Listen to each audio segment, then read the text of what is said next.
In the previous video, we have seen data preparation, query editor videos, how to prepare the data in query editor.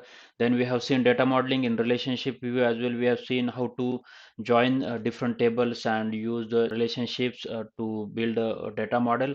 Now we are going to see data view. So data view is another section in data modeling where we need to see, and there are two concepts which are very important, which is M language and DAX language.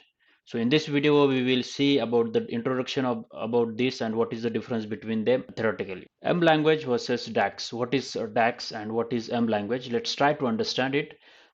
Basically, M language is a power formula language as the official description of it, and it is used as a data transformation. We have already seen, and this is to be applied in the data preparation stage, that is in a query editor, like before the data model is prepared. So we have seen how the data model is created, and basically what are the transformations which we are performing, like replace, ordering of the function, column renaming, then data type change. All these operations which we perform in the query editor for any columns, it's internally written in the M language from the Power BI tool. So we don't really need to write this code, but if you want, we can write this code as well. But most of the work is done by the Power BI tool itself, and this is why it is called as M language. And we don't need to learn that language very well, but it is used as in the data preparation or in before the data model is created.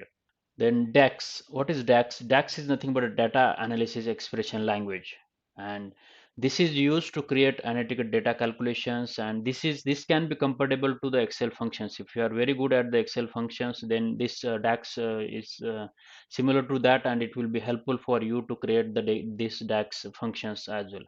So, and where we do apply this, we apply this in the data model in the data view section, and this is used to create the insights. So insights means is nothing but creating average, percentage, or any summary related data. That kind of insights, if you when we wanted to create, we can use this DAX language, and this is the way we can use DAX. So as I said, this is used in the data model. M language is used in before data model in query editor. So these two languages are totally different. It is not related to each other, but and its syntax is also different. We do not need to learn M language more, but as a code perspective. However, in DAX language, we need to learn it, and we will see that what is the syntax, how to use it, where to use it. There are so many things. So we will in coming sessions we will learn about the DAX language more. That's what I wanted to share this in this video about the difference between the M language and DAX language. I hope you have understood this. If you have any questions, then please do let me know in comment section. Thank you for watching.